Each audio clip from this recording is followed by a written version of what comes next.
I have spoken often here of the finality of the end of the NFL season, whether after the last game of the regular season or the postseason. The game ends, and within 24 hours the frenetic and season energy in the building evaporates as the focus turns to exit mode. Coaches, for the first time since late July, are dressed street clothes and not team-issued sweats. Players quickly disperse for a CBA-mandated 3-month vacation. The bustling locker room of yesterday turns into the ghost town of today. This change happens suddenly and, it seems, without warning. For players, coaches, and staff of the New Orleans Saints, this year's change is particularly sobering, due to what could have been and, more appropriately, what should have been. The 2018-19 NFC Championship was ripped from their grasp when 2 fouls by a Rams defender were inexplicably ignored. And while other variables certainly affected the outcome of the game, this is certain: if either call, pass interference or helmet-to-helmet contact, were enforced, the Saints would be heading to the Super Bowl instead of the Rams. And now history will look at these Saints players and coaches, at Drew Brees, at Sean Payton, etc., in a different way. When so many speak of rings and number of Super Bowls made are won, there is no official asterisk on careers related to poor officiating. McCann, don't expect legal remedies in aftermath of Rams win over Saints. The top priority for every league and commissioner, above all else including even revenue generation, is to maintain 1. Integrity, and 2. Competitive balance. The NFL now has to respond to an obvious error made in front of 50 million people and restore integrity in its product and to deal with this egregious error, both internally and externally. Internally, the NFL is a complicated political being, trying to appease its 32 owner-operators with as close to equal treatment as possible. And I know this from my time in the league. Every NFL team front office and coaching staff has some level of paranoia that the league office treats other teams better than they treat them. In Bay, our paranoia and inferiority complex was due to not having an owner. Other teams felt the same for different reasons. Now, with the Rams benefiting greatly from missed calls on Sunday, this paranoia will be exacerbated internally, with team antennae raised about preferential treatment for the Rams. Rams owner Stan Kroenke rarely attends league meetings and can hardly be called an active league partner. He was certainly less of a league loyalist than Chargers owner Dean Spanos, who was advocating for relocation to Los Angeles in a different stadium and location. Yet it was Kroenke, not Spanos, or Mark Davis, who was awarded the keys to LA by the league and its owners. Kroenke is the wealthiest living team owner since Paul Allen's passing, and is privately financing a $2 billion stadium in Los Angeles. Money talks, and Kroenke's substantial resources carry weight. And now a blown call has sent his Rams, rather than the Saints, to the Super Bowl.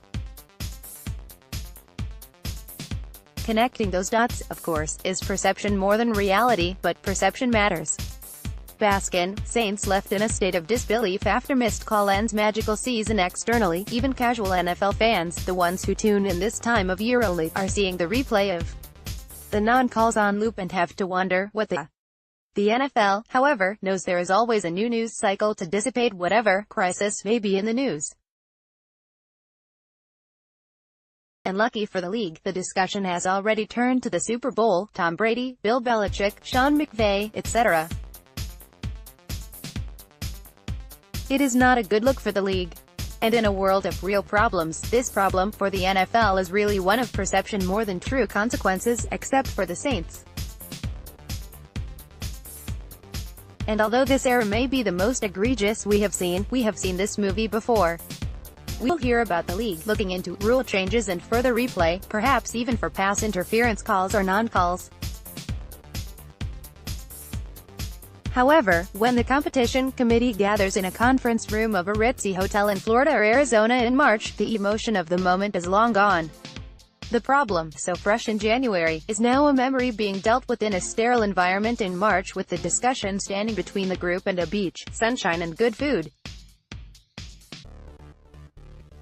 And as usually the case, nothing changes. Despite any use of replay, human error is inevitable. The problem for the NFL is that the stated goal of replay is to fix human error, especially game-deciding errors for the most important games of the year.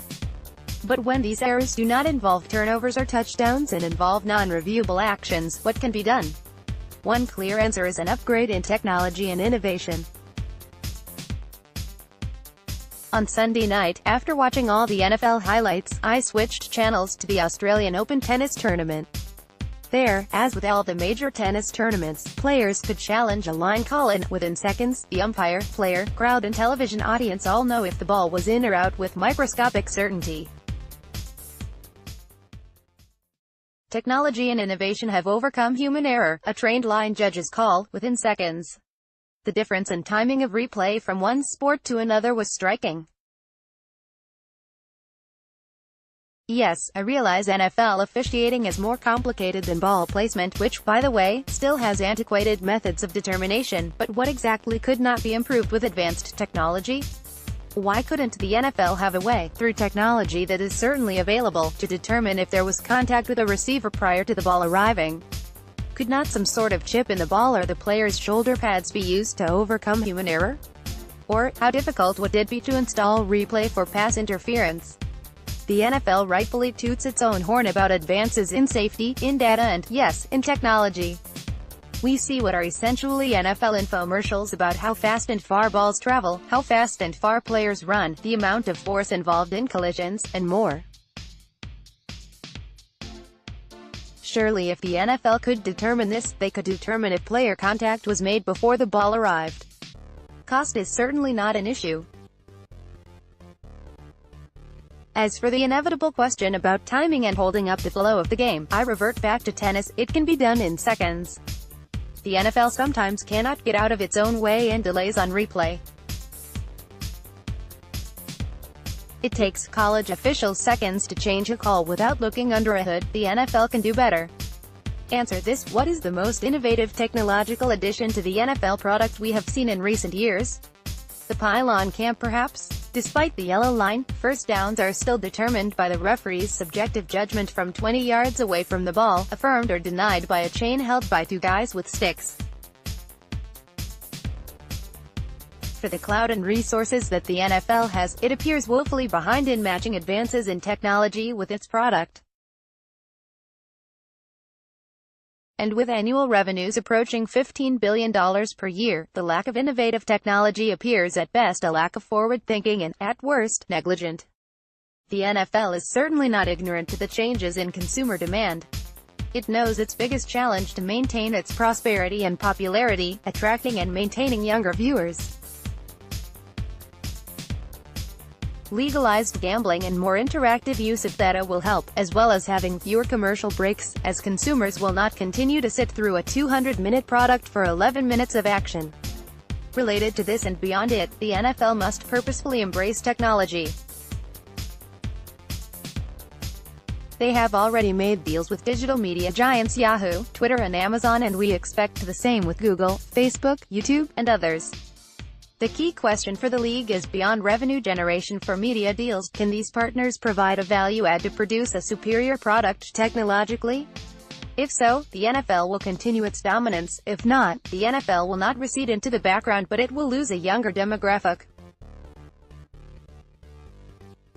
This is 2019. We cannot continue to have a game where the referee announces to an international audience to have the game clock operator add 2 seconds to the game clock.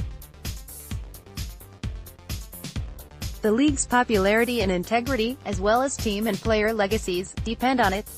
Question or comment? Email us at talkback@themqb.com.